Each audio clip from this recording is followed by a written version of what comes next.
ஆண்டவராகிய இயேசு கிறிஸ்துவின் நாமத்தினாலே உங்களை நான் வாழ்த்தி வரவேற்கிறேன். இந்த ஞாயிற்றுக்கிழமை ஆராதனை வேளையிலும் பங்கு பெறக்கூடிய உங்களை ஆண்டவராகிய கர்த்தர் அளவில்லாமல் ஆசீர்வதிப்பாராக. ஆராதனுடைய துவக்கமாக தலைகளை தாழ்த்தி கண்களை மூடி கர்த்தரை நோக்கி நாம் ஜெபம் செய்வோம். எங்களை அதிகமாக நேசிக்கிற எங்கள் அன்பின் பரலோக பிதாவே, ஆசீர்வதிக்கப்பட்ட இந்த நல்ல நாள் கர்த்தாவை காலை வேளைக்காக உம்முடைய நாமத்தை ஸ்தோத்திரிக்கிறோம். தேவ சமூகத்திலே காத்திருக்கும்படியான நல்ல ஆராதனை முறைமைகளை நீர் எங்களுக்கென்று வாக்கு பண்ணி தந்திருக்கிறபடினால் உம்முடைய நாமத்தை ஸ்தோத்திரிக்கிறோம். இந்த ஆராதனை வேளையிலும் பங்கு பெறுகின்ற எங்கள் ஒவ்வொருவரையிலும் உம்முடைய ஆசீர்வாதம் விளங்குவதாக. எங்களுடைய சகல காரியங்களிலும் உம்முடைய மகிமையை நாங்கள் எதிர்பார்க்கிறோம். பாடப்போகின்ற பாடல்கள், வாசிக்கப் போகின்ற வேத பகுதி, உரைக்கப் போகின்ற கர்த்தருடைய வார்த்தைகள் அத்தனின் மேலும் உம்முடைய வல்லமை விளங்குகிறது மட்டுமல்லாமல் கேட்கக்கூடிய எங்களுக்கும் அது பிரயோஜனமுள்ளதாய் காணப்பட கர்த்தர் நீர் ஏற்ற கிருபைகளை தந்து ஆசீர்வதிக்க வேண்டும் என்று இயேசு கிறிஸ்துவின் நாமத்தினால் வேண்டிக் கொள்கிறோம் எங்கள் அருமை பிதாவே, ஆமேன் ஆமேன். ஒரு பாடலை நாம் இணைந்து பாடுவோம். இது சிந்திக்கும் காலம், செயல்படும் நேரம், மௌனமாய் இருக்காதே என்ற ஒரு பாடல். இது ஒரு பழைய பாடல். தெரிந்தவர்கள் என்னோடு கூட இணைந்து பாடும்படி நான் உங்களை அன்போடு கூட அழைக்கின்றேன்.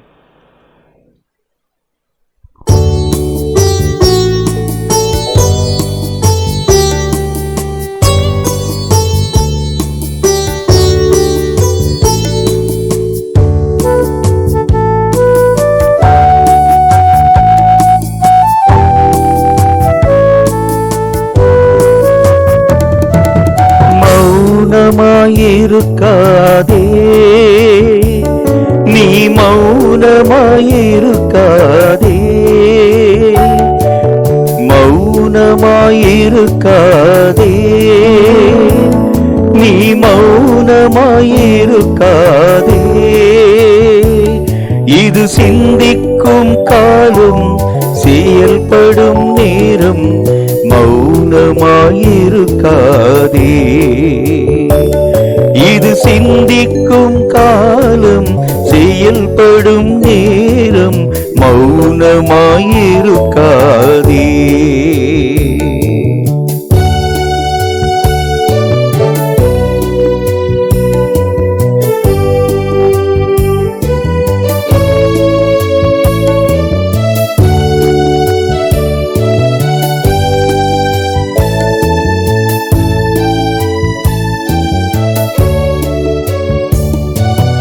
அறுவடை காலத்தில் மௌனமாயிருந்தால் அறுவடை இழப்பாயே. ஆண்டவர் காலத்தில் மௌனமாயிருந்தால் ஆத்துமா இழப்பாயே.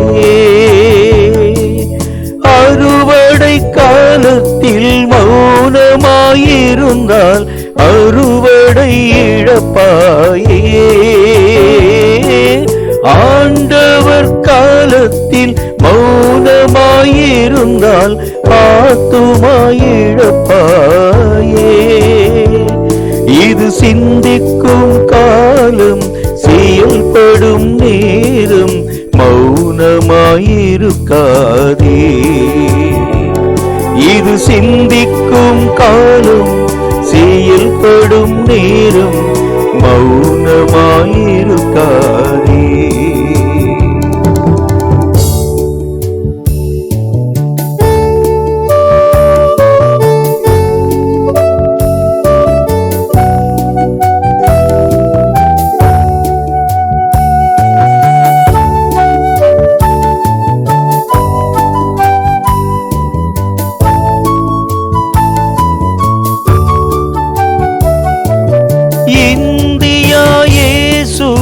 அறிந்திடும் காலம் இதுதான், இதுதானே. இந்த காலத்தில் மௌனமாயிருந்தால் ரட்சிப்பு தான் வருமோ? இந்தியா இயேசுவை அறிந்திடும் காலம் இதுதான், இதுதானே. இந்த காலத்தில் மௌனமாயிருந்தால் ரட்சிப்பு தான் வருமோ?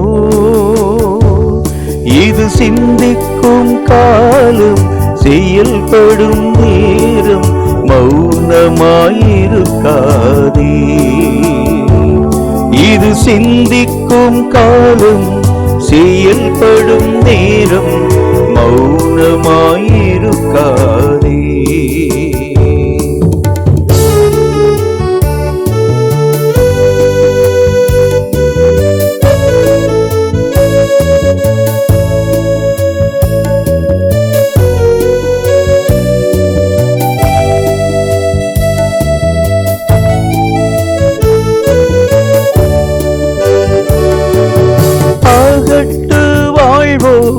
பரமனின் அன்போ எது உன்னை இழுக்கிறது? கணக்கு கேட்கும் கர்த்தர் வருவார், வெறும் கையாய் நிற்பாயோ?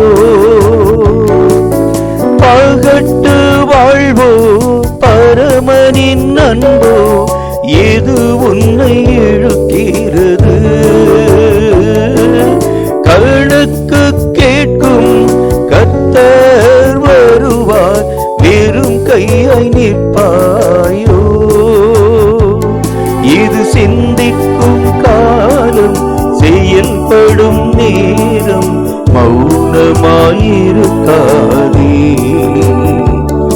இது சிந்திக்கும் காலம், செயல்படும் நேரம் மௌனமாயிருக்காதே. மௌனமாயிருக்காதே, நீ மௌனமாயிருக்காதே. இது சிந்திக்கும் காலம், செயல்படும் நேரம் மௌனமாயிருக்காதே. நீ மௌனமாயிருக்காதே, நீ மௌனமாயிருக்காதே.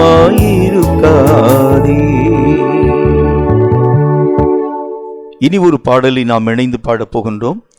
ஆண்டவராகிய தேவனுடைய பரிசுத்தமுள்ள சித்தம் நம்முடைய வாழ்க்கையில் நிறைவாக்கப்படும்படியாக எழுதப்பட்ட ஒரு பாடல். இந்த பாடலை எழுதினது நான் தான். ஆண்டவராகிய தேவனுடைய நாமத்தின் மகிமைக்கு ஏதுவாகவே 1-2 கவிகளை நாம் இணைந்து பாடப்போகின்றோம். உந்தன் சித்தம் எந்தன் வாழ்வில் நான் செய்திட ஆட்கொண்டு நடத்திடும் என் தேவ தேவனே என்ற ஒரு பாடலுடைய கவிகளை நாம் இணைந்து பாடப்போகின்றோம்.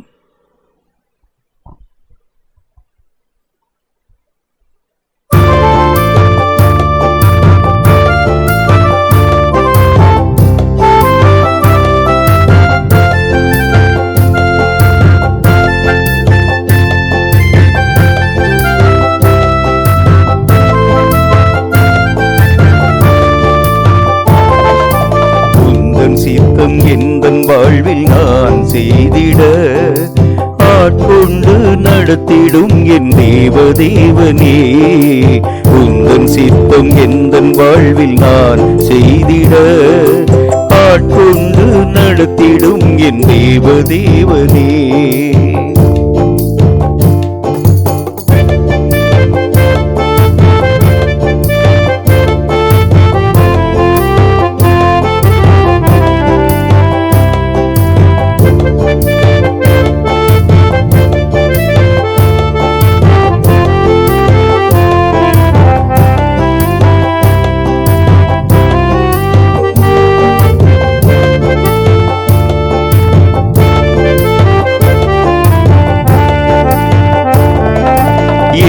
விருப்பம் எந்தன் வாழ்வில் ஒழிய வேண்டுமே, உந்தன் விருப்பம் எந்தன் வாழ்வில் செய்ய வேண்டுமே.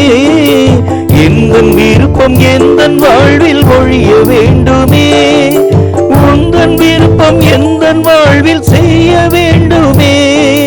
இயேசு தேவனே என்னை நான் தருகிறேன், உந்தன் விருப்பம் போல என்னை வணிந்து கொள்ளுமே.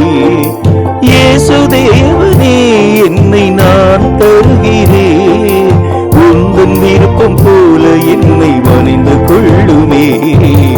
உந்தன் சித்தம் எந்தன் வாழ்வில் நான் செய்திட ஆட்கொண்டு நடத்திடும் என் தேவ தேவனே.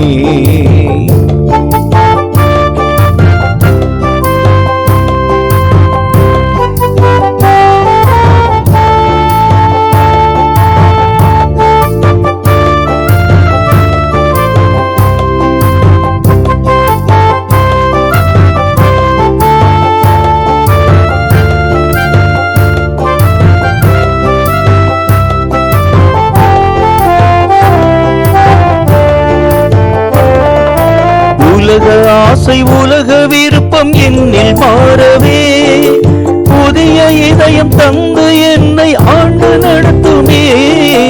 உலக ஆசை உலக விருப்பம் என்னில் மாறவே புதிய இதயம் தந்து என்னை ஆண்டு நடத்துமே. இயேசு தேவனே என்னில் உந்தன் சாயலே நாள்தோறும் வளர்ந்திட தந்தேன் என்னையே. இயேசு தேவனே என்னில் உந்தன் சாயலே நாள்தோறும் வளர்ந்திட தந்தேன் என்னையே. உந்தன் சித்தம் எந்தன் வாழ்வில் நான் செய்திட ஆட்கொண்டு நடத்திடும் என் தேவனே.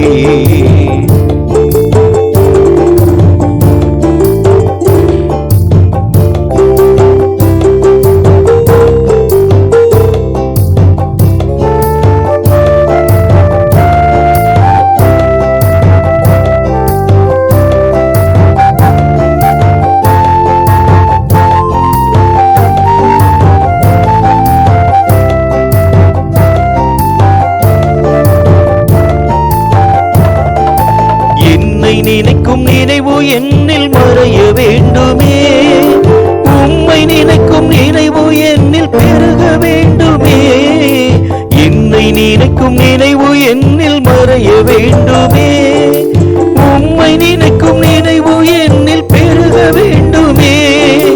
இயேசு தேவனே என்றும் உம்மை நினைக்கவே எந்த மனதை மறுரூபம் ஆக்க வேண்டுமே. இயேசு தேவனே என்றும் உம்மை நினைக்கவே எந்த மனதை மறுரூபம் ஆக்க வேண்டுமே. உந்தன் சித்தம் எந்தன் வாழ்வில் நான் செய்திட ஆட்கொண்டு நடத்திடும் என் தேவனே. உந்தன் சித்தம் எந்தன் வாழ்வில் நான் செய்திட ஆட்கொண்டு நடத்திடும் என் தேவனே. கர்த்தருடைய நாமம் மகிமைப்படுத்தப்படுவதாக. சங்கீதங்களின் புஸ்தகம் 123வது அதிகாரத்தை வாசிக்கப் போகின்றோம். கர்த்தர் எழுதி கொடுத்த இந்த சங்கீத வசனங்களின் மூலம் ஆண்டவராகிய தேவன் நம்மோடு கூட பேசும்படி தலைகளை தாழ்த்தி கண்களை மூடி நாம் ஜெபித்து தொடர்ந்து 123வது சங்கீதத்தை ஆராதனையோடு கூட நாம் இணைந்து வாசிக்கலாம். சர்வ வல்லமையுள்ள ஆண்டவராகிய கர்த்தாவை, உம்மால் எழுதி கொடுக்கப்பட்ட இந்த சத்தியவேத எழுத்துக்களுக்காக நன்றி. இவைகளை வாசித்து அறிந்து உணர்ந்து இவைகளுக்கேற்ற சகல வல்லமைகளை நாங்கள் எங்கள் வாழ்க்கையிலே தடையில்லாமல் பெற்றுக்கொள்ள ஆண்டவரே நீர் கிருபைகளை தந்து மேன்மைப்படுத்த வேண்டும் என்று இயேசு கிறிஸ்துவின் நாமத்தினால் வேண்டிக் கொள்கிறோம் எங்கள் பரிசுத்தமுள்ள நல்ல பிதாவே, ஆமென், ஆமென். சங்கீதங்களின் புஸ்தகம் 123வது அதிகாரம். பரலோகத்தில் வாசமாய் இருக்கிறவரே, உம்மிடத்திற்கு என் கண்களை ஏறெடுக்கிறேன். அல்லேலூயா, அல்லேலூயா, அல்லேலூயா, அல்லேலூயா, அல்லேலூயா, அல்லேலூயா, அல்லேலூயா, அல்லேலூயா. இது வேலைக்காரரின் கண்கள் தங்கள் எஜமான்களின் கையை நோக்கியிருக்குமா போலவும், வேலைக்காரியின் கண்கள் தன் எஜமாட்டியின் கையை நோக்கியிருக்குமா போலவும், எங்களுக்கு எங்கள் தேவனாகிய கர்த்தர் எங்களுக்கு இரக்கம் செய்யும் வரைக்கும் எங்கள் கண்கள் அவரை நோக்கி இருக்கிறது.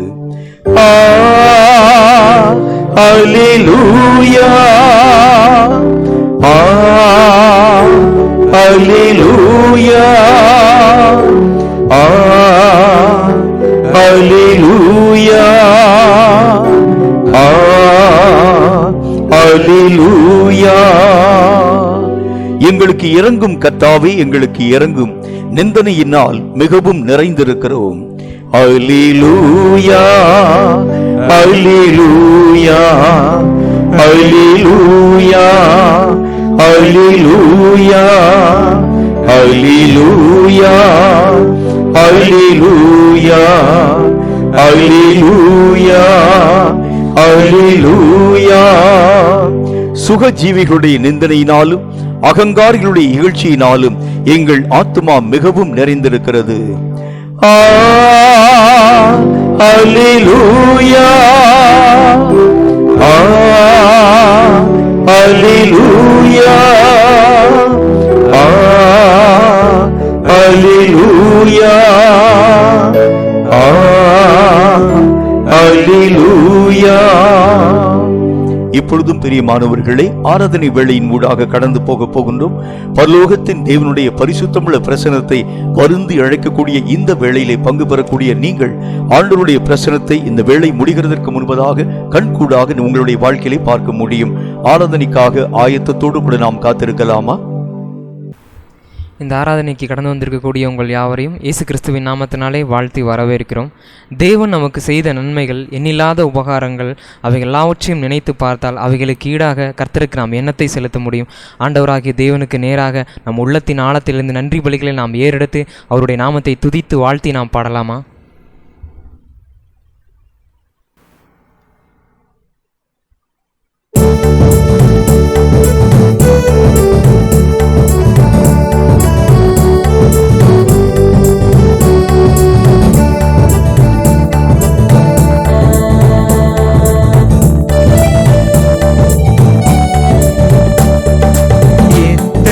நன்மைகள் எனக்கு செய்தீர், எப்படி நன்றி சொல்வேன், நான் எப்படி நன்றி சொல்வேன்.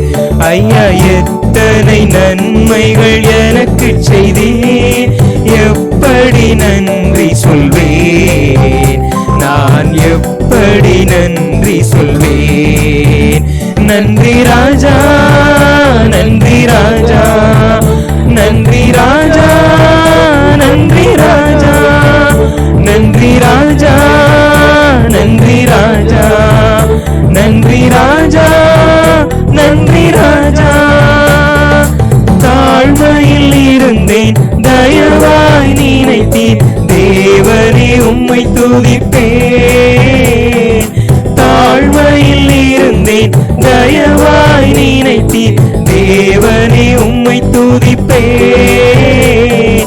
தேவனே உம்மை துதிப்பேன்.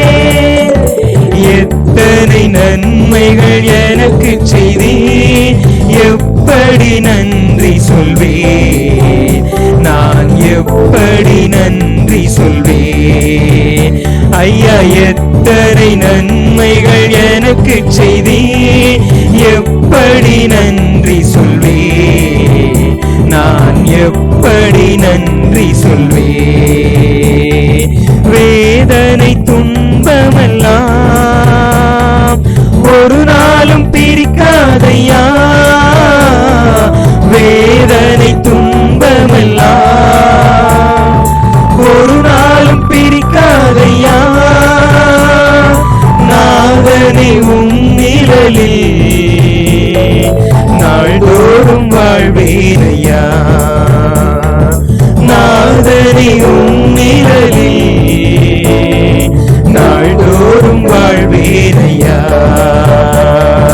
கோடி கோடி நன்றிடடி, கோடி கோடி நன்றிடடி, கோடி கோடி நன்றிடடி. நன்றி பலி, நன்றி பலி,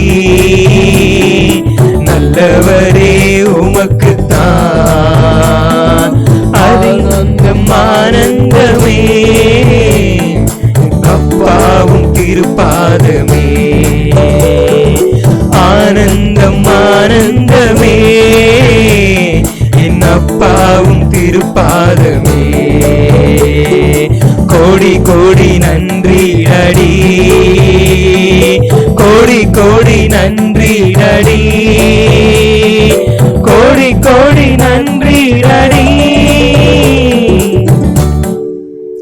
இந்த நேரத்திலும் கூட ஜப குறிப்புக்காக நாம் ஜபிக்கக்கூடிய நேரத்திற்குள்ளாக நாம் கடந்து வந்திருக்கிறோம்.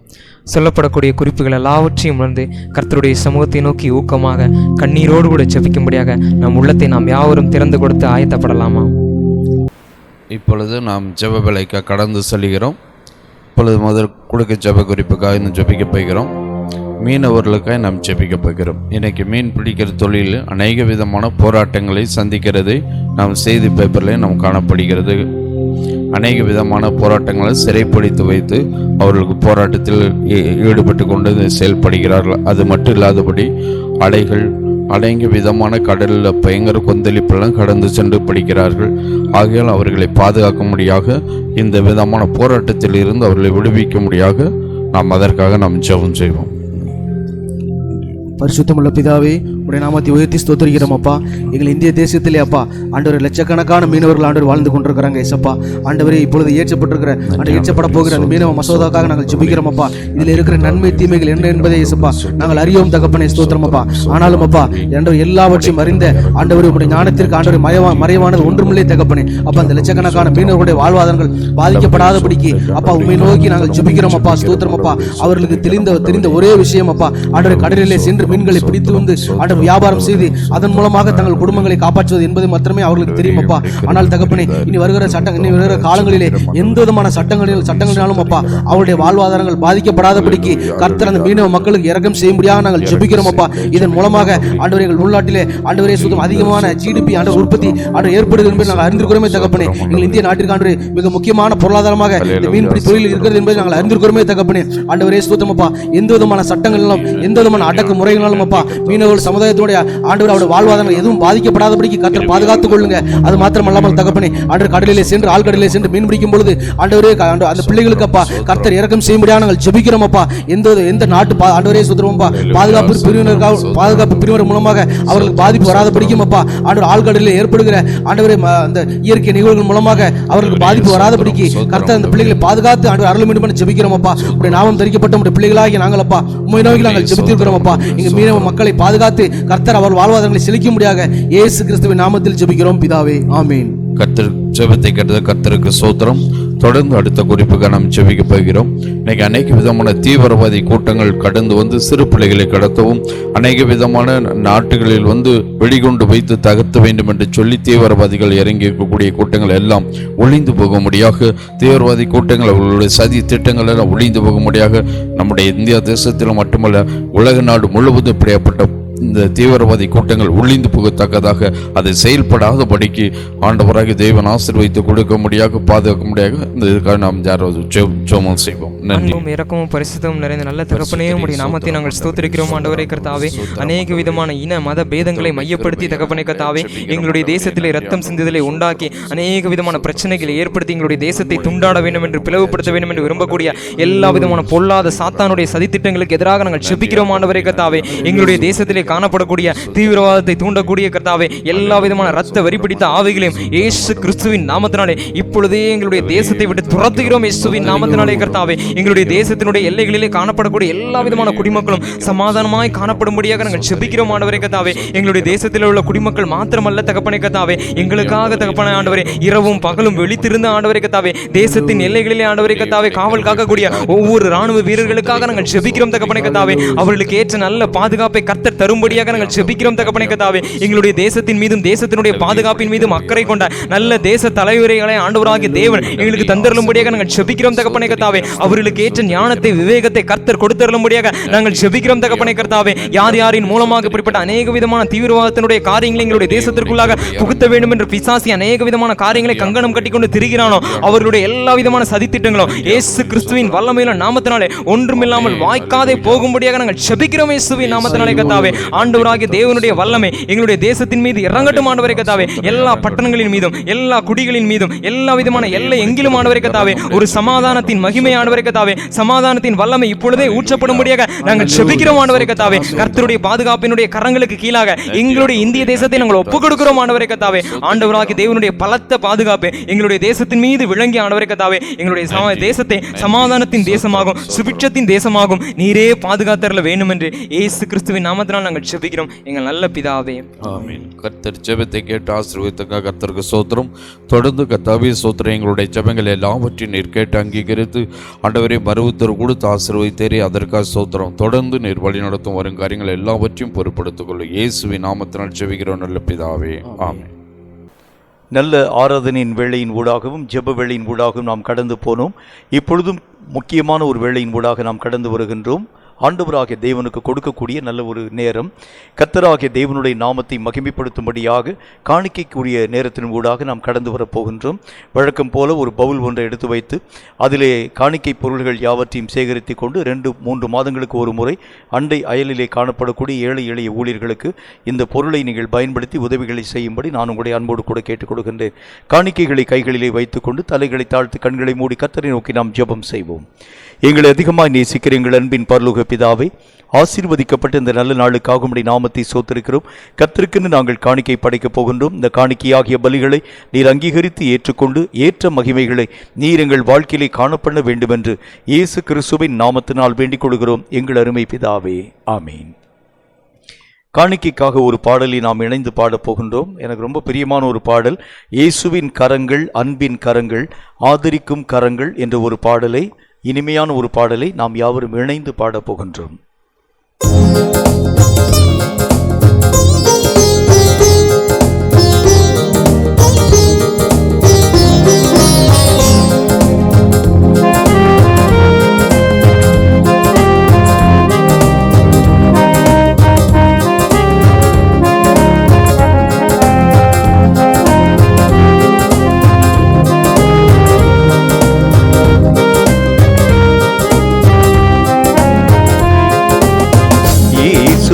கரங்கள், அன்பின் கரங்கள், ஆதரிக்கும் கரங்கள், இயேசுவின் கரங்கள், அன்பின் கரங்கள், ஆதரிக்கும் கரங்கள், பாவத்திலிருந்து பாவியை மீட்கும், பாவத்திலிருந்து பாவியை மீட்கும் பரிசுத்தரின் கரங்கள், பரிசுத்தரின் கரங்கள். அல்லேலூயா, அல்லேலூயா, அல்லேலூயா, அல்லேலூயா, அல்லேலூயா, அல்லேலூயா, அல்லேலூயா, அல்லேலூயா.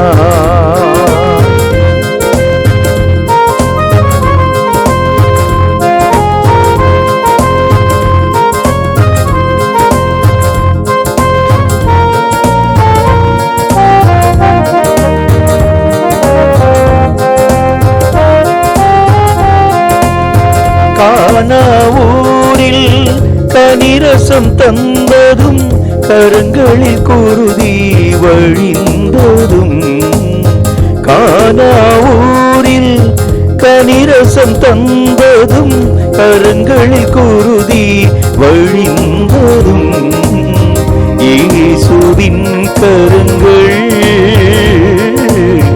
நேசரின் கரங்கள். அல்லேலூயா, அல்லேலூயா, அல்லேலூயா, அல்லேலூயா, அல்லேலூயா, அல்லேலூயா, அல்லேலூயா, அல்லேலூயா.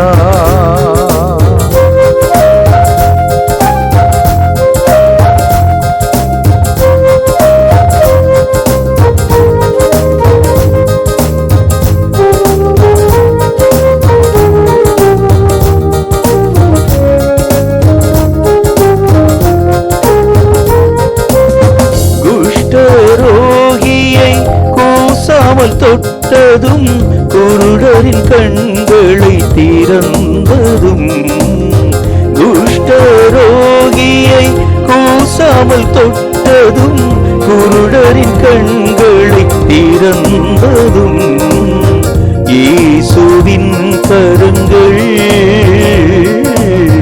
நேசரின் கரங்கள். அல்லேலூயா, அல்லேலூயா, அல்லேலூயா, அல்லேலூயா, அல்லேலூயா, அல்லேலூயா, அல்லேலூயா, அல்லேலூயா.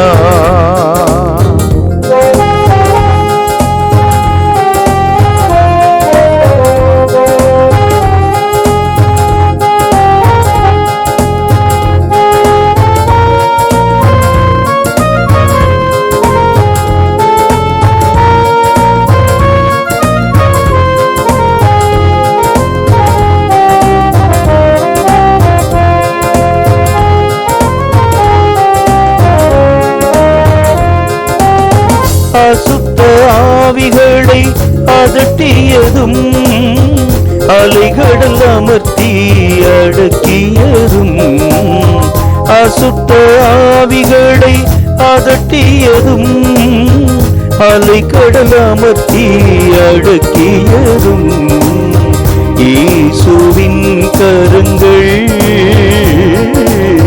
நேசரின் கரங்கள். அல்லேலூயா அல்லேலூயா அல்லேலூயா அல்லேலூயா அல்லேலூயா அல்லேலூயா அல்லேலூயா அல்லேலூயா.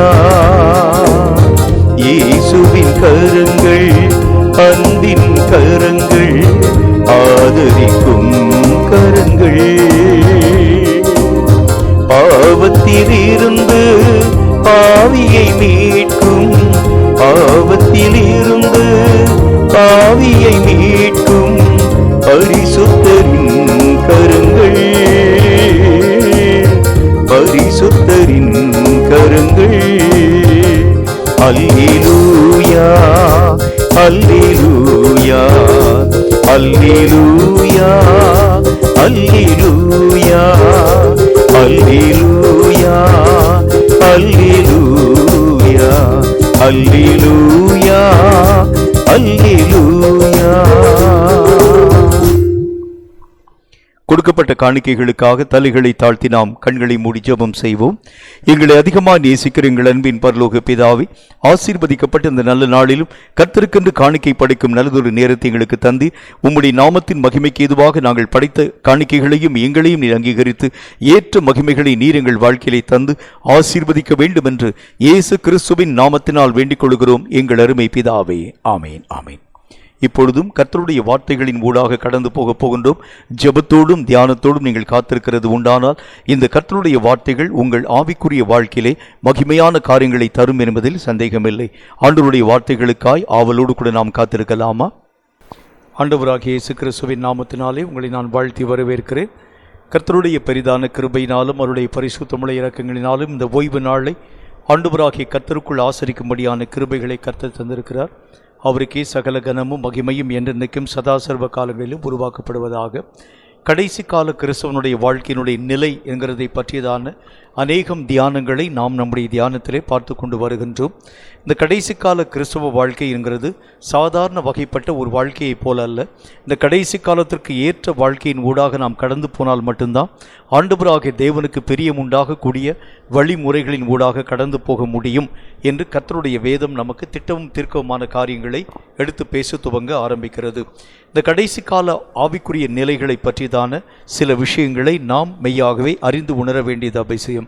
எபேசியருக்கு எழுதப்பட்ட நிருபம் 5வது அதிகாரம் 14வது வசனம் இந்த வார்த்தை நமக்கு சொல்கிறது. வாசிக்க கேளுங்கள். எபேசியர் 5:14. ஆதலால் தூங்குகிற நீ விழித்து, தூங்கக்கூடிய நீ விழித்து, மரித்தோரை விட்டு எழுந்திரு, மரித்தோரை விட்டு நீ எழுந்திரு. அப்பொழுது கிறிஸ்து உன்னை பிரகாசிப்பிப்பார் என்று சொல்லி இருக்கிறார். பிரகாசிப்பிப்பார் என்று சொல்லி இருக்கிறார். கடைசி கால கிறிஸ்தவனுடைய நிலை எப்படி காண்பிக்கப்பட வேண்டியது அவசியம். இயக்கமற்ற நிலைகளை தாண்டி கர்த்தராகிய தேவனுடைய விருப்பத்தின்படி இயங்கும் கிறிஸ்தவ வாழ்க்கையின் ஊடாக நீங்களும் நானும் கடந்து போக வேண்டிய அவசியமான ஒரு காலகட்டத்தின் ஊடாக இந்த கடைசி கால நிலை காணப்பட துவங்குகிறது. ஒவ்வொரு கிறிஸ்தவனும் இயக்கமற்றவனாய் அல்ல, இயங்கும் வாழ்க்கையோடு கூட வாழ துவங்க வேண்டியது அவசியம். இப்படிப்பட்ட வாழ்க்கையின் அடிப்படையிலே நீங்களும் நானும் எழும்ப ஆரம்பித்தால் ஒழிய இந்த கடைசி காலத்தை கடக்கவும் கடைசி காலத்திற்கு ஏற்ற மகிமைகளை பெற்றுக்கொள்ளவும் நம்மால் ஆகிறது இல்லை. ஆகவேதான் ஆண்டவர் நமக்கு சொல்லுகின்றார், இயக்கமற்று இருந்திருக்கக்கூடிய நிலைகளை தாண்டி இயங்கும் நிலைகளை நோக்கி ஒவ்வொரு கிறிஸ்தவனும் கடந்து வர வேண்டும். எப்படி நாம் எழும்ப வேண்டும் என்று ஆண்டவர் தம்முடைய வசனத்தின் மூலம் சொல்லுகிறார் பாருங்கள். ஏசாயா தீர்க்கதரிசியின் புத்தகம் 40வது அதிகாரம் 31வது வசனம் இந்த வார்த்தையை சொல்கிறது. ஏசாயா 40:31 வாசிக்க கேளுங்கள். கர்த்தருக்கு காத்திருக்கிறவர்களோ கர்த்தருக்கு காத்திருக்கக்கூடியவர்களோ புதுபலன் அடைந்து புதிய பலனை அடைந்து கழுகுகளைப் போல கழுகுகளைப் போல செட்டைகளை அடித்து எழும்புவார்கள். செட்டைகளை அடித்து அவர்கள் எழும்புவார்கள். அவர்கள் ஓடினாலும் இளைப்படையார்கள், அவர்கள் ஓடினாலும் இளைப்படையார்கள், நடந்தாலும் சோர்ந்து போகார்கள். நடந்தாலும் சோர்ந்து போக மாட்டார்கள். கர்த்தருடைய வேத புஸ்தகத்தில் நாம் பார்க்கிறோம், இந்த கடைசி கால எழுப்புதல் பலம் வாய்ந்த ஒரு எழுப்புதலாய் காணப்பட வேண்டும்.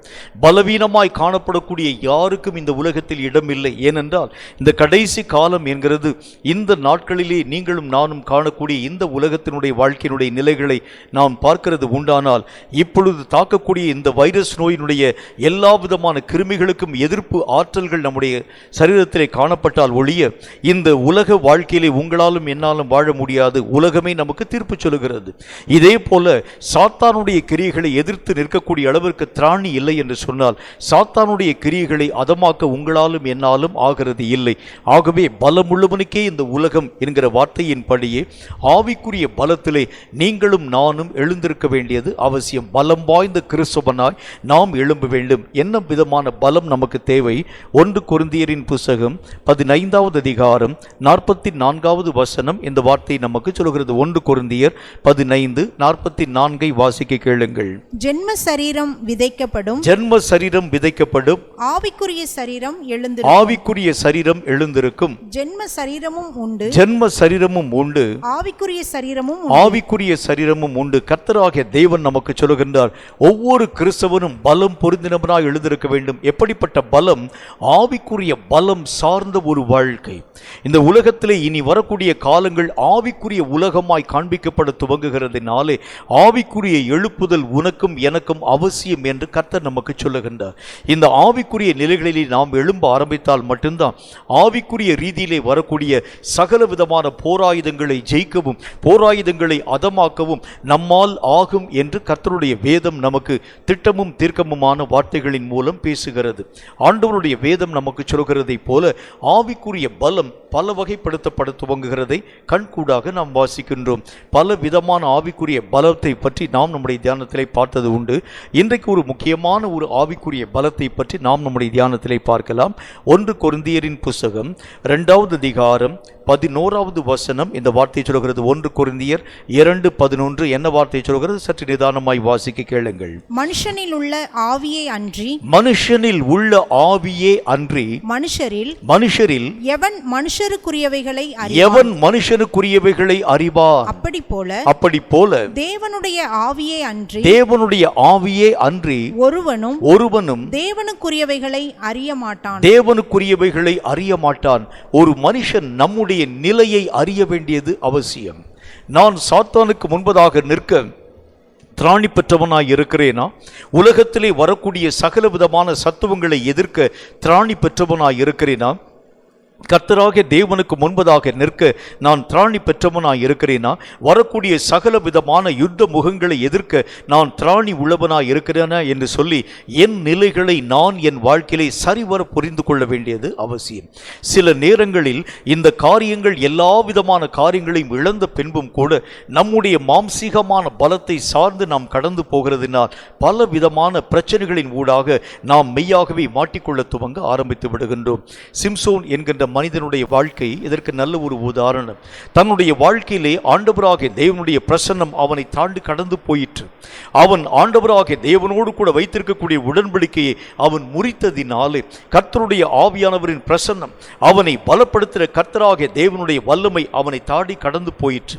அவன் மெய்யாகவே நித்திரை பண்ணி கொண்டிருக்கக்கூடிய நேரத்திலே தெளிலாள் என்கின்ற ஸ்திரீ அவனை தட்டி எழுப்புகின்றாள். இதோ சிம்சோனே, உன்மேல் பெலிஸ்தியர்கள் வந்துவிட்டார்கள்.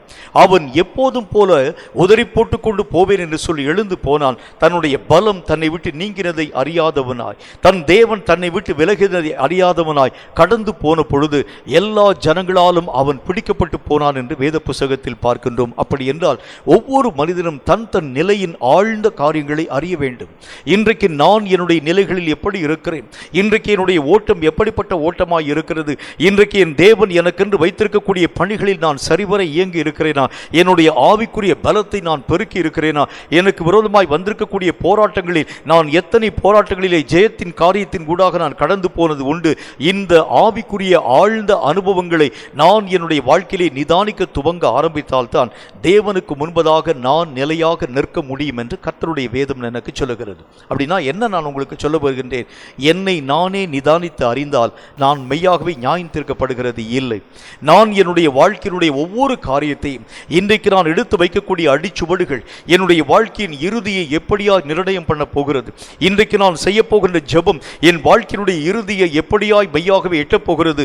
இந்த நிதானிக்கக்கூடிய நிதானம் என் வாழ்க்கையிலே வரவில்லை என்று சொன்னால் ஒரு நாளில் நான் தட்டி விழுந்து போக ஆரம்பிச்சிருப்பேன். அப்ப கர்த்தருடைய வேதம் எதை நமக்கு வலியுறுத்த ஆரம்பிக்கிறது, என்னை நான் நிதானிக்கக்கூடிய பக்குவம், என்னை நான் ஆராய்ந்து பார்க்கக்கூடிய நிலை, என் பலத்தை பொறுத்து, என் ஆவிக்குரிய நிலையை பொறுத்து, என் சத்துவங்களை பொறுத்ததான எல்லா விதமான பலத்தையும் நான் என் வாழ்க்கையிலே தெளிவான விதத்தில் கற்றுக்கொள்ள வேண்டியது அவசியம். கர்த்தருடைய ஊழியத்தை ஒரு முழுஇரவு ஜெபத்திற்குள்ளாக செய்யும்படி என்னை அழைத்திருந்தார்கள். நானும் கடந்து போயிருந்தேன். அந்த இரவு ஜெபத்தில் அநேகம் விதமான பிசாசு பிடித்திருக்கக்கூடிய சகோதரர்களும் சகோதரிகளும் ஆடி இங்கும் அங்கும் அலைக்கழிக்கப்படக்கூடிய ஒரு நேரம். அதில் ஒரு பிசாசு படுத்திருக்கக்கூடிய சகோதரிக்காக ஜெபிக்க ஆரம்பித்தேன். அந்த சகோதரி ஆரம்பத்திலே பயங்கரமாய் அலறி கொண்டிருக்கக்கூடிய சகோதரி திடீரென்று சொல்லி தன்னுடைய சத்தத்தை நிறுத்தி என்னோடு கூட ஒரு வார்த்தை சொன்னது, இதோ என் தலையின் மேல் கரங்களை வைத்து ஜெபிக்கிறானே, இந்த மனுஷனுடைய ஆவிக்குரிய பலம், என்னை துரத்தும்படிக்காக வந்து வைத்திருக்கக்கூடிய ஆவிக்குரிய பலம் சரியாக 5 நிமிஷத்தில் இவனை விட்டு போயிடும். இனி நான் இவனை மேற்கொள்ள ஆரம்பிச்சிருவேன், இந்த இடத்தையும் விட்டு நான் கடந்து போக மாட்டேன், இவனையும் நான் ஜெயிக்க ஆரம்பித்து விடுவேன் என்கிற ஒரு வார்த்தையை பற்றி பேச ஆரம்பித்தது. இதை கேட்ட உடனே என்னுடைய மனதிற்குள்ளாக தூக்கி வாரி போட்டுருச்சு. 5 நிமிஷத்துக்குள்ளாக என்னுடைய பலம் போய்விடுகிறது உண்டானால் இனி பிசாசின் சத்துவங்களை மெய்யாகவே நான் மேற்கொள்கிறது எப்படி? ஆண்டவருடைய சமூகத்தை நோக்கி அந்த நிமிஷத்தை, அந்த வினாடியில் நான் ஜெபிக்க ஆரம்பித்த பொழுது பிசாசு சொல்லக்கூடிய அந்த காரியங்களை குறித்து நீ அச்சம் கொள்ளாதே, உன்னுடைய ஆவிக்குரிய சத்துவமும் பலமும் அதிகமாக இருக்கிறது என்கிறதை பற்றி கர்த்தருடைய ஆவியானவர் பேச ஆரம்பிச்சார்.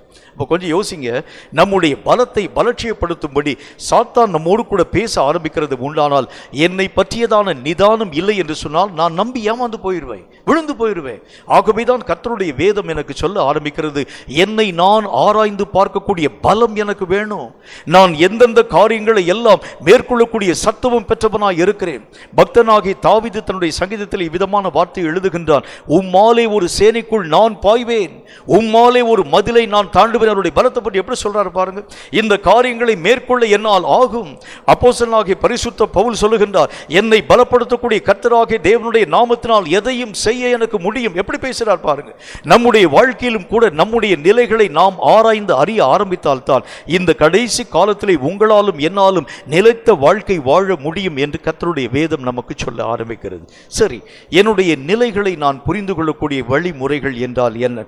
சில விளக்கங்களை நான் மெய்யாகவே அறிந்து கொள்ள வேண்டியது அவசியம். முதலாவது காரியத்தை வாசிக்க கேளுங்கள். நீதிமொழிகளின் புத்தகம் 20வது அதிகாரம் 27வது வசனம் இந்த வார்த்தையை நமக்கு சுட்டி காண்பிக்கிறது. நீதிமொழிகள் 20வது அதிகாரம் 27வது வசனத்தை வாசிக்க கேளுங்கள். மனுஷனுடைய ஆவி கர்த்தர் தந்த தீபமாய் இருக்கிறது, கர்த்தர் தந்த தீபமாய் இருக்கிறது. அது உள்ளத்தில் உள்ளவைகளை எல்லாம், அது உள்ளத்தில் உள்ளவைகளை எல்லாம் ஆராய்ந்து பார்க்கும். ஆராய்ந்து பார்க்கிறது. வசனத்தில் என்ன போட்டுக்கு பாருங்க, ஒரு மனிதனுடைய உள்ளிந்திரியங்கள் எல்லாம் ஆராயப்பட வேண்டும். அவனுடைய உள்ளம் எதை சார்ந்ததா இருக்கிறது? ஒருவேளை வாயிலே நல்ல வார்த்தைகளை அவன் அறிக்கை பண்ண ஆரம்பித்தாலும் அவன் உள்ளம் எதை நாடி தேட ஆரம்பிக்கிறது? ஆண்டவராகிய தேவன் தம்முடைய வார்த்தைகளிலே பேசும் பொழுது ஏசாயா இவர்களை பற்றி நல்ல முறையில் எழுதியிருக்கின்றான். இவர்கள் தன்னுடைய வாயினால் என்னை கனம் பண்ணுகிறார்கள், தங்கள் உள்ளத்திலோ எனக்கு தூரமாய் இருக்கிறார்கள். ஒரு மனுஷனுடைய உள்ளம் எப்படிப்பட்டதா இருக்கிறது என்கிறதை பொறுத்தே அவனுடைய ஆவிக்குரிய நிலைகளை நாம் கணித்து பார்க்க முடியும். கர்த்தருடைய வேதம் சொல்கிறது, மனுஷனுடைய ஆவி கர்த்தர் தந்த தீபமாய் இருக்கிறது, அது உள்ளத்தில் உள்ள எல்லா காரியங்களையும் ஆராய்ந்து பார்க்கிறது. நம்முடைய உள்ளம் எப்படிப்பட்டதா இருக்கிறது? சீரான அந்த உள்ளத்தோடு கூட, சீரான நிலையோடு கூட கர்த்தராகிய தேவனுடைய காரியங்களை ஆராய்ந்து பார்க்கக்கூடிய, நிதானிக்கக்கூடிய உள்ளமாக நம் உள்ளம் காணப்படுகிறதா? அல்லது உலகத்தை நோக்கி, உலகத்தினுடைய காரியங்களை நோக்கி நம்முடைய உள்ளம் திரும்பி இருக்கக்கூடிய ஒரு நிலையோடு கூட காணப்பட ஆரம்பிக்கிறதா? கர்த்தருடைய ஊழியத்தை ஒரு முறை நான் செய்யும்படி ஒரு நல்ல ஒரு பட்டணத்திற்கு நான் அழைக்கப்பட்டிருந்த பொழுது ஆண்டவருடைய சமூகத்தை நோக்கி நான் ஜெபிக்க துவங்கினேன். ஆரம்ப ஜெபம் பண்ணக்கூடிய நேரத்தில் கர்த்தராகிய தேவன் அந்த ஜெபத்தை முடிக்கிறதுக்கு முன்பதாக ஒரு தரிசனம் ஒன்றை என்னுடைய கண்களுக்கு முன்பதாக காண்பித்தார். பொதுவாக ஆரம்ப ஜெபத்தில் அந்த மாதிரிலாம், அதாவது தரிசனங்களெல்லாம் பார்க்கறதில்ல. சில வேளைகளில் கர்த்தராகிய தேவன் பல காரியங்களை வெளிப்படுத்த ஆரம்பிப்பார். அங்கே இருக்கக்கூடிய கூட்டத்தில் இருக்கக்கூடிய மக்களை ஆண்டவராகிய தேவன் தரிசனத்தில் எனக்கு காமிக்கிறார். அந்த கூட்டத்தில் முன்னால் தான் நான் நின்று கொண்டிருக்கிறேன். எல்லா ஜனங்களும் எப்படி இருக்கிறாங்க, கர்த்தராகிய தேவனுடைய அந்த தரிசனத்தை என்னுடைய மூடின கண்களின் வழியாக நான் பார்த்துட்டு இருக்கிறேன். பார்த்து கொண்டிருக்கும் பொழுது கர்த்தராகிய தேவன் என்னுடைய ஆவியின் உள்ளார்ந்த கண்களை திறந்த பொழுது அவர்களுடைய இருதயத்தை பார்க்கக்கூடிய நிலைகளை கர்த்தர் எனக்கு காண்பித்தார். சில பேருடைய இருதயம் நேராக காணப்படக்கூடியதாக, சில பேருடைய இருதயம் அப்படி தலைகீழாக கவிழ்த்து வைக்கப்பட்டிருக்கிறதை போல காணப்படுகிறதை நான் என்னுடைய ஆவிக்குரிய தரிசனங்களிலே கண்டேன். நான் ஆண்டவராகிய தேவனை நோக்கி என்னுடைய மனதின் ஆழத்தில் நான் இது என்ன ஆண்டவரே, சில பேருடைய இருதயம் நேரா இருக்கிறது, சில பேருடைய இருதயம் அப்படி கீழாக அப்படி கவிழ்த்து வைக்கப்பட்டிருக்கக்கூடிய நிலையோடு கூட இருக்கிறது. இதனுடைய காரணம் என்ன? ஆண்டவராகிய தேவன் சொன்னார், பல பேருடைய உள்ளம் இன்னும் ஆயத்தத்தின் நிலையின் ஊடாக வரல. அவர்களுடைய உள்ளம் இன்னும் உலகத்தை பார்த்து கொண்டே இருக்கிறது. இந்த உலகத்தை விட்டு அவர்கள் சீராக்கப்படவில்லை என்று சொன்னால் நீ பேசும் எந்த ஆவிக்குரிய சத்தியமும் அவர்களுடைய ஆவிக்குரிய வாழ்க்கையை தட்டி எழுப்புகிறதே இல்லை. கர்த்தர் என்னோடு கூட பேச ஆரம்பித்தார். இந்த உள்ளத்தை முதல் காரியம் ஆராய்ந்து பார்க்க வேண்டியது அவசியம். என் மனம் ஆண்டவராகிய தேவனுடைய வார்த்தைகளை ஏற்கக்கூடிய அளவிற்கு என் தேவனாகிய கர்த்தரோடு கூட என்னுடைய மனம் சீராக்கப்பட்டிருக்கிறதா, சீர்பொருந்தி இருக்கிறதா ஆராய்ச்சி பார்க்கணும். என்னுடைய தேவனாகிய கர்த்தருடைய காரியங்களை ஏற்றுக்கொள்ளக்கூடிய மனப்பக்குவம் என் மனதின் ஆழத்திலே காணப்படுகிறதா? நீயும் நானும் நம்முடைய உள்ளத்தின் ஆழத்தை நிதானித்து பார்க்க வேண்டியது அவசியம். இப்படி நிதானித்து பார்க்கக்கூடிய உள்ளங்கள் தான் ஆண்டவராகிய தேவனுடைய சமூகத்திற்கு முன்பதாக நிலைத்து நிற்க பாத்திரம் உள்ளதாக நினைவு கூறப்பட ஆரம்பிக்கிறது. நம்முடைய உள்ளத்தை என்னென்ன காரியங்களினுடைய தன்மைகளை குறித்து நாம் ஆராய்ந்து பார்க்க வேண்டும். இந்த உள்ளம் எப்படி இருக்க வேண்டும், இப்ப எப்படி இருக்கு அப்படி ஆராய்ச்சி பார்க்கணும். என்ன மாதிரி இந்த உள்ளம் மெய்யாகவே மாற்றப்பட்டிருக்க வேண்டும். வசனம் என்ன சொல்லுது பாருங்க. யாக்கோபு எழுதின நிருபம் 1 அதிகாரம் 21 வசனம் என்ன வார்த்தை சொல்லுங்க, கொஞ்சம் நிதானமா வாசிங்க. யாக்கோபு 1:21 கொஞ்சம் நிதானமாய் வாசிக்க கேளுங்கள். ஆகையால் நீங்கள் எல்லா விதமான அழுக்குகளையும் கொடிய துர்க்குணங்களையும் ஒழித்துவிட்டு, இப்பதான் நீங்க நிதானம் வாசிக்கிறீங்க. உங்கள் உள்ளத்தில் நாட்டப்பட்டதாகவும் உங்கள் ஆத்துமாக்களை ரட்சிக்க வல்லமை உள்ளதாயும் இருக்கிற வசனத்தை சாந்தமாய் நீங்கள் ஏற்றுக்கொள்ளுங்கள். முதல் காரியம் அவர் என்ன சொல்லுகின்றார்? என் உள்ளத்தை நான் என்ன காரியமாக இருக்கிறதாக என்கிறதை பற்றி நான் ஆராய்ந்து பார்க்க வேண்டும். அவர் சொல்லுகின்றார், என் மனதில் கர்த்தருடைய வசனம் நாட்டப்பட்டிருக்கிறதா அப்படின்னு பார்க்கணும். வசனங்களை கேட்கிறது பிரதானம் அல்ல, வசனங்களை அறிகிறது முக்கியம் அல்ல, வசனங்களை எழுதுகிறது கூட பிரதானம் அல்ல. வசனங்கள் உள்ளங்களிலே நாட்டப்பட வேண்டியது அவசியம். அந்த வசனத்தில் என்ன போட்டு பாருங்க, என் ஆத்துமாவிலே காணப்படும் கரைகள் எல்லாம் நீக்கப்பட வேண்டும் என்றால் உள்ளத்திலே நாட்டப்பட்டிருக்கக்கூடிய வசனங்களை சாந்தமாய் நீங்கள் ஏற்றுக்கொள்ளுங்கள். எப்படி சொல்றாரு பாருங்க. நம்முடைய ஆத்துமாவிலே காணப்படும் எல்லா கரப்ஷன், எல்லா கரை திரைகள் மாற்றப்பட வேண்டும் என்றால், எல்லா விதமான குற்றங்களும் குறைவுகளும் அக்கிரமங்களும் பாவங்களும் நிவர்த்தியாக்கப்பட வேண்டும் என்றால், தேவனோடு கூட நல்மனம் பொருந்த முடியாத அளவிற்கு நம்முடைய மனம் துர்மனசாட்சி நிறைந்ததாய் காணப்படாது இருக்க வேண்டும் என்று சொன்னால் வசனங்கள் உள்ளத்தின் ஆழத்திலே நாட்டப்பட வேண்டியது அவசியம்.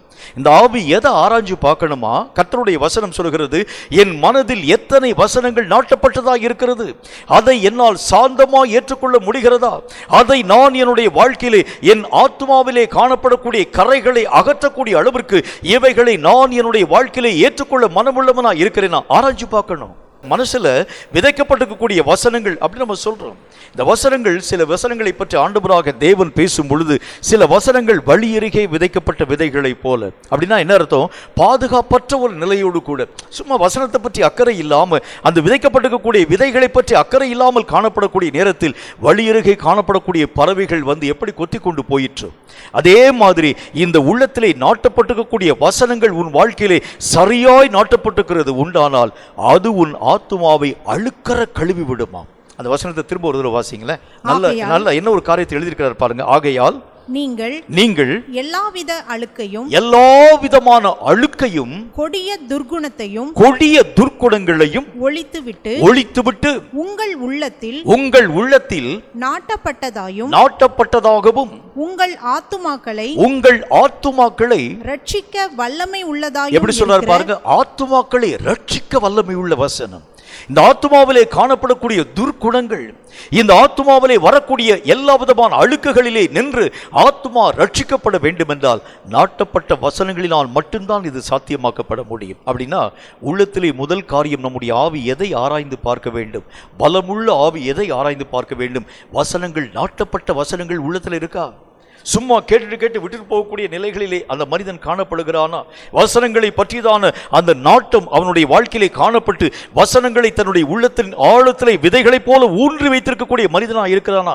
இந்த ஒரு மனுஷனுடைய ஆவி அவனுடைய உள்ளத்தின் ஆழங்களை ஆராய்ந்து பார்க்க வேண்டும்.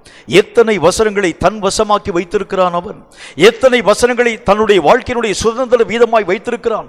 எத்தனை வசனங்களின் மூலமாய் அவனுடைய ஆத்துமா ரட்சிக்கக்கூடிய அளவிற்காக எல்லா விதமான கொடிய துர்க்குணங்களிலே நின்றும் அழுக்குகளிலே நின்றும் கழுவப்படக்கூடிய அளவிற்கு வல்லமை பெற்றதாக காணப்படக்கூடிய வசனங்கள் எத்தனை நாட்டப்பட்டிருக்கிறது? ஆராய்ச்சி பார்க்க துவங்க ஆரம்பிக்கிறது.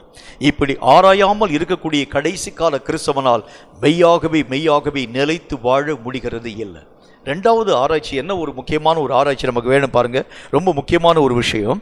யோவான் எழுதின சுவிசேஷம் 7வது அதிகாரம் 38வது வசனம். கொஞ்சம் நிறுத்தி வாசிங்க. யோவான் எழுதின சுவிசேஷம் 7வது அதிகாரம் 38வது வசனம் இந்த வார்த்தையை நமக்கு சுட்டி காண்பிக்கிறது. வாசிக்க கேளுங்கள்.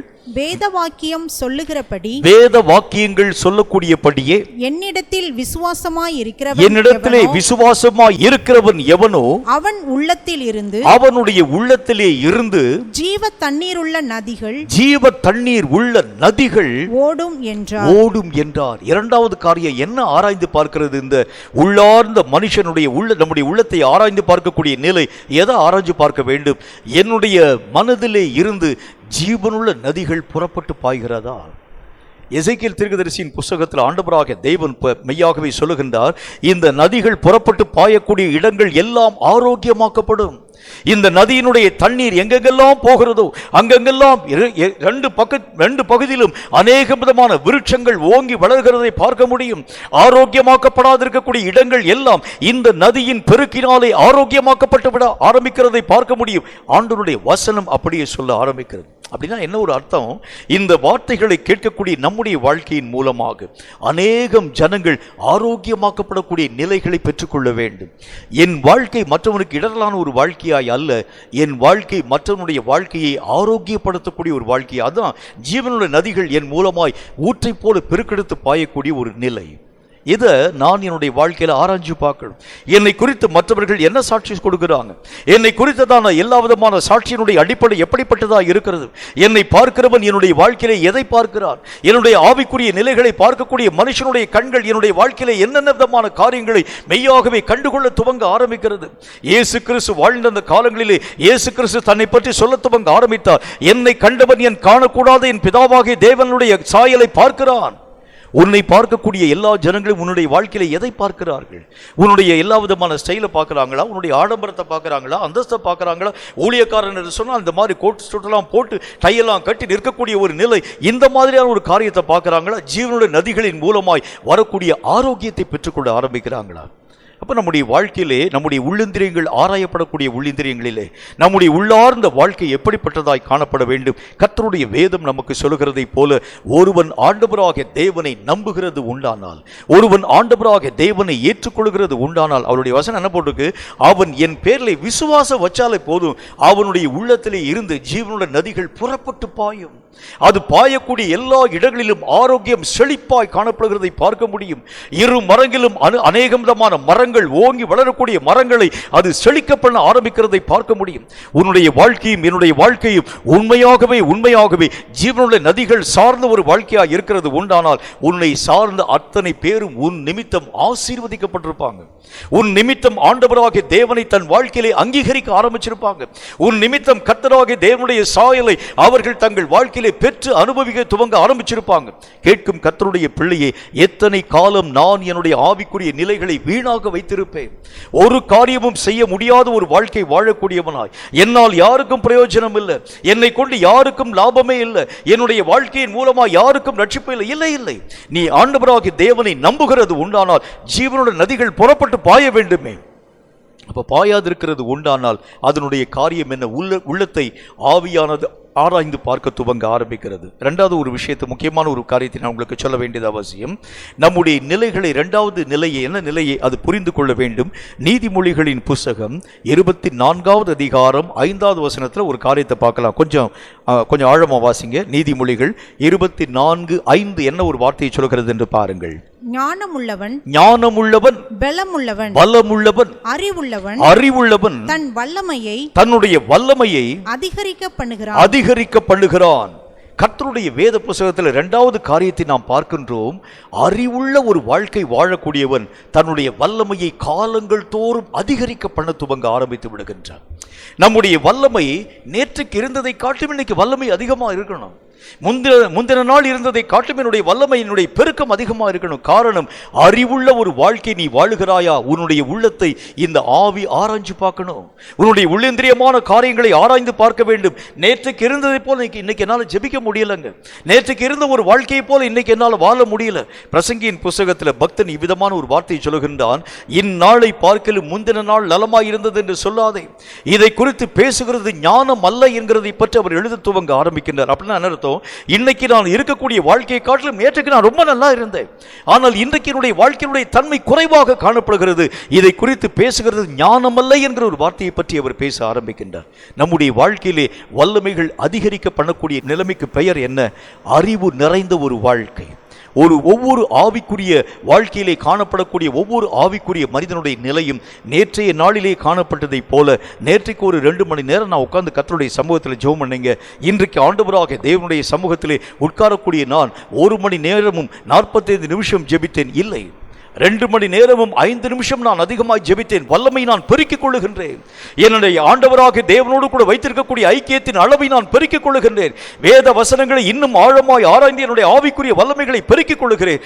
அறிவுள்ளவன் தன்னுடைய வல்லமையை பெருக்கிக் கொள்ள ஆரம்பிக்கின்றான். உள்ளார்ந்த ஆவிக்குரிய அறிவு நம்முடைய வாழ்க்கையிலே காணப்பட ஆரம்பிக்கிறது உண்டானால் நாள்தோறும் அவனுடைய வல்லமைகளுடைய பெருக்கம் அதிகமாய் காணப்பட துவங்க ஆரம்பித்து விடுகிறதை பார்க்க முடியும். அப்போ ஆண்டவருடைய வேதம் சொல்லக்கூடிய நல்ல ஒரு வார்த்தையினுடைய அடிப்படையிலே ஒவ்வொரு மனிதனுடைய ஆவிக்குரிய தன்மையும் உள்ளார்ந்த மனிதனுடைய ஆவிக்குரிய நிலையும் எதை பொறுத்து காணப்பட வேண்டியது அவசியம். உள்ளார்ந்த ஆவிக்குரிய ஆராய்ச்சியின் தன்மை எப்படி வர வேண்டும்?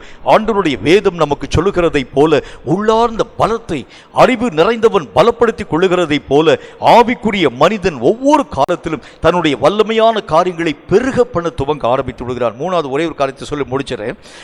2 கொரிந்தியரின் புஸ்தகம் 13வது அதிகாரம் 5வது வசனத்தை வாசிக்க கேளுங்கள். 2 கொரிந்தியர் 13:5 என்ன சொல்கிறது என்று வாசிக்க கேளுங்கள். நீங்கள் விசுவாசம் உள்ளவர்களோ என்று உங்களை நீங்களே சோதித்து அறியுங்கள். உங்களை நீங்களே பரீட்சித்து பாருங்கள். இயேசு கிறிஸ்து உங்களுக்குள் இருக்கிறார் என்று உங்களை நீங்களே அறியீர்களா? நீங்கள் பரீட்சைக்கு நில்லாதவர்களாய் இருந்தால் அறியீர்கள். கர்த்தருடைய வேத புத்தகத்தில் என்ன போட்டு பாருங்க, என்னை நானே அறியக்கூடிய அறிவு எப்ப வர ஆரம்பிக்குமா? பரீட்சைக்கு நிற்கக்கூடிய தகுதியின் நிலை. அப்படின்னா என்ன அர்த்தம்?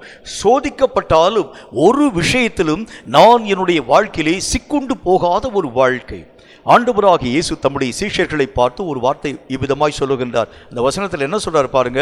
இதோ சாத்தான் வானத்திலே இருந்து மென்னலை போல விழுகிறதை பார்க்கின்றேன். மட்டுமல்லாம சாத்தான் இப்பொழுது என்னிடத்தில் வருகின்றான், அவனுக்கு என்னிடத்தில் ஒன்றுமே இல்லைன்னு சொல்றார். அப்படின்னா என்ன அர்த்தம்? ஆண்டவராகிய தேவனை குற்றம் பிடிக்கக்கூடியவன் வருகின்றான். நான் பரீட்சைக்கு நிற்கக்கூடிய தகுதி உள்ளவராக இருக்கிறதுனால் என்னிலே காணக்கூடிய விஷயம், சாத்தானுக்குரிய விஷயம் ஒண்ணுமே இல்லை. நான் ஆண்டவராகிய பிதாவாகிய தேவனுக்கு உரியவனாக இருக்கிறபடினாலே என்னிடத்திலே சாத்தானுக்குரியவர்கள் ஒன்றுமே இல்லை என்கிறதை இயேசு வெளிப்படுத்தக்கூடிய காரியங்களை வெளியரங்கமாய் பேச துவங்க ஆரம்பிக்கின்றார். பரீட்சைக்கு நிற்கக்கூடிய வாழ்க்கை என்று சொன்னால் எத்தனை விதமான அக்னியானது நம்மை பரீட்சிக்க ஆரம்பித்தாலும் கூட எதிலும் சேதமாக்கப்படாத இருக்கக்கூடிய ஒரு வாழ்க்கை. அக்னியானது அதை பரிசோதிக்க துவங்குகிறது, நாளானது அதை வெளிப்படுத்த ஆரம்பிக்கும். அக்னியினுடைய பரீட்சைக்கு உட்படுத்தப்படக்கூடிய நிலையிலே ஒருவேளை வைக்கோலினாலும் அல்லது ஒருவேளை மரங்களினாலும் கட்டக்கூடிய அநேக விதமான கட்டுமான பணிகள் இப்படிப்பட்ட அக்னியினால் பரீட்சிக்கப்படக்கூடிய நேரத்தில் ஒன்றுமில்லாமல் நிர்மூலமாக்கப்பட்டு விட முடியும். ஆண்டவர் சொல்கின்றார், விலையேறப்பட்ட உச்சிதமான காரியங்களை கொண்டு நீங்களும் நானும் செய்யக்கூடிய நிலைகள் தான் பரீட்சைக்கு நிற்கக்கூடிய மனிதனாய் உன்னையும் என்னையும் நிலைநிறுத்த ஆரம்பிக்கும். என்னை நான் உய்த்து ஆராய்ந்து பார்க்க வேண்டும் என்றால் பரீட்சைக்கு நிற்கக்கூடிய தகுதி உள்ளவனா இருக்கிறேனா என்கிறதை பற்றியதான ஆராய்ந்து பார்க்கக்கூடிய நிலை. சோதிக்கப்பட்டாலும் என் வாழ்க்கையிலே ஆண்டவராகிய தேவனுக்கு பிரியமற்ற நிலைகளை கர்த்தருடைய கண்கள் பார்க்க முடியாது, சத்துருடைய கண்களும் என்னை பார்க்க முடியாது இருக்கக்கூடிய அளவிற்கு சோதனைக்கு உட்படுத்தப்பட ஆரம்பித்தாலும் கூட இவனிடத்திலே ஒரு குற்றமும் இல்லை என்று சொல்லி சாத்தானே சொல்லக்கூடிய அளவிற்கு உன் வாழ்க்கையும் என் வாழ்க்கையும் மாற்றப்பட வேண்டியது அவசியம். இதைத்தான் கர்த்தருடைய வேதம் நமக்கு சொல்லக்கூடிய வார்த்தையினுடைய அடிப்படையிலே என்னை நான் நிதானிக்கக்கூடிய தன்மை, என் ஆவிக்குரிய தன்மைகளை நான் நிதானித்து ஆராய்ந்து பார்க்க ஆரம்பித்தால் ஆண்டவராகிய தேவனுக்கு முன்பதாக நிற்க திராணி உள்ளவனாய் மாற்றப்பட முடியும். கேட்கும் கர்த்தருடைய பிள்ளையே, காலங்கள் கடைசி காலம். இந்த கடைசி காலத்திலே காணப்படக்கூடிய கடைசி ஓட்டத்திலே காணப்படக்கூடிய ஒவ்வொரு கிறிஸ்தவனாய் இருக்கக்கூடிய நீங்களும் நானும் நம்மையே நாம் நிதானித்து ஆராய்ந்து பார்த்து தேவனுக்கு முன்பதாக நிற்க திராணி பெற்ற மக்களாய் மாற்றப்படுகிறது உண்டானால் இந்த இறுதி கால ஓட்டத்திலே எந்த விதமான பிரச்சனையும் இல்லாமல் ஓடி தீர்க்க உங்களாலும் என்னாலும் ஆகும். தலைகளை தாழ்த்தி கண்களை மூடி கர்த்தரை நோக்கி நாம் ஜெபம் செய்வோம். எங்களை அதிகமாக நேசிக்கிற எங்கள் அன்பின் பரலோக பிதாவே, நீ சொன்ன இந்த பரிசுத்தமுள்ள வார்த்தைகளுக்காய் ஸ்தோத்திரம். எங்கள் நிலைகளை நாங்கள் புரிந்து கொள்ளும்படி எங்கள் உள்ளார்ந்த மனிதனிலே ஒரு எழுப்புதல் எங்களுக்கு வர வேண்டும் என்று சொன்னீர். எங்கள் உள்ளத்தை ஆராய்ந்து பார்த்து எங்கள் உள்ளத்திலே வசனங்கள் நாட்டப்பட்டிருக்கிறதா, எங்கள் உள்ளத்திலே ஜீவனுள்ள நதிகள் புறப்பட்டு பாய்கிறதா என்கின்ற உள்ளார்ந்த ஆராய்ச்சி பண்ணக்கூடிய நிலைகளிலே நாங்கள் காணப்படவும், நாள்தோறும் எங்கள் வல்லமைகளை அதிகரிக்கக்கூடிய அறிவுள்ளவனாய் இருக்கிறனா என்று சொல்லி எங்களை நாங்கள் நிதானித்து பார்க்கவும், பரீட்சைக்கு நிற்கக்கூடிய திராணி பெற்றவனாய் என்று சொல்லி எங்களை நாங்கள் உய்த்து பார்க்கவும் ஏற்ற உள்ளார்ந்த அறிவை நீர் எங்கள் ஒவ்வொருவருக்கும் தந்து நாள்தோறும் எங்கள் ஆவிக்குரிய நிலைகளை நாங்கள் ஆராய்ந்து பார்க்கக்கூடிய ஆவியிலே பலவான்களா எங்களை உருவாக்க வேண்டும் என்று நாங்கள் ஜெபிக்கிறோம். இந்த வார்த்தைகளை கேட்டுமுடைய பிள்ளைகள் யாராய் இருந்தாலும் சரி, தங்கள் ஆவியிலே எழுப்புதல் அடைந்து தன் நிலையை மெய்யாகவே தங்கள் வாழ்க்கையிலே ஆழமாய் புரிந்து கொண்டு கர்த்தருக்கு முன்பதாக நிற்க பாத்திரவான்களாக நினைவுகூரப்படக்கூடிய அளவிற்கு தங்கள் நிலைகளை திராணி உள்ளதாக மாற்றிக்கொள்ள ஏற்ற கிருபைகளை தந்து ஆசீர்வதிக்க வேண்டும் என்று இயேசு கிறிஸ்துவின் நாமத்தினால் ஜெபித்திருக்கிறோம் எங்கள் பரிசுத்தமுள்ள நல்ல பிதாவே. ஆமேன், ஆமேன். இந்த வார்த்தைகளை கேட்ட உங்கள் ஒவ்வொருவரையும் கர்த்தர் அளவில்லாமல் ஆசீர்வதிப்பாராக. உங்களை உய்த்து நீங்கள் ஆராய்ந்து பார்க்கிறது உண்டானால் வரக்கூடிய காலங்களிலே நிற்கக்கூடிய தகுதியை நீங்கள் உங்கள் வாழ்க்கையிலே கட்டாயம் பெற்றுக்கொள்ள முடியும் என்கிறதில் சந்தேகம் ஒன்றுமில்லை. கர்த்தராகிய தேவன் தாமே உங்களை அளவில்லாமல் ஆசீர்வதிப்பாராக. ஆமேன். கர்த்தருடைய ஆசீர்வாதத்தை ஆமென் என்று சொல்லி நாம் பெற்றுக்கொள்வோம். கர்த்தர் உன்னை ஆசீர்வதித்து உன்னை காக்க கடவர். கர்த்தர் தம்முடைய முகத்தை உன்மேல் பிரகாசிக்க பண்ணி உன்மேல் கிருபையாய் இருக்க கடவர். கர்த்தர் தம்முடைய முகத்தை உன்மேல் பிரசன்னமாக்கி உனக்கு சமாதானம் கட்டளையிட கடவர். என் ஆத்துமாவை கர்த்தரை ஸ்தோத்திரி, என் முழு உள்ளமே பரிசுத்த நாமத்தை ஸ்தோத்திரி. என் ஆத்துமாவை கர்த்தரை ஸ்தோத்திரி, கர்த்தர் செய்த சகல உபகாரங்களையும் மறவாதே. ஆமேன்.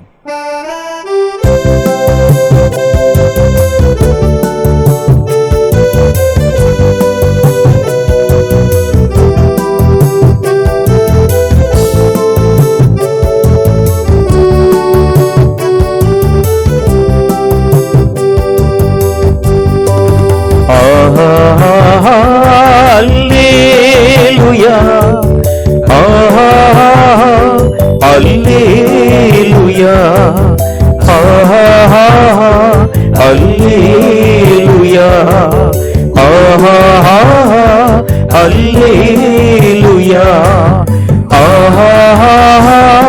அல்லேலூயா, அல்லேலூயா, அல்லேலூயா,